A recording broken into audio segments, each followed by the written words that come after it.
Pag-washing na lang tayo. Dito sa washing machine. Maglaba naman tayo.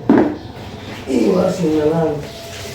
May tamad akong maglaba na lang washing machine para mas madali.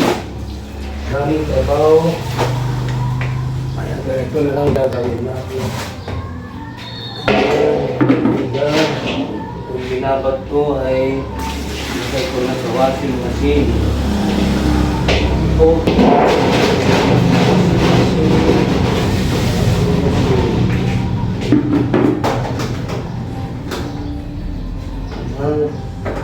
Kasi marami akong laban, maraming gagawin.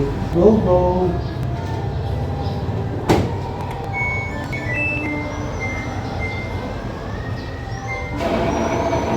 Yan. Dali, di ba? Thanks for viewing.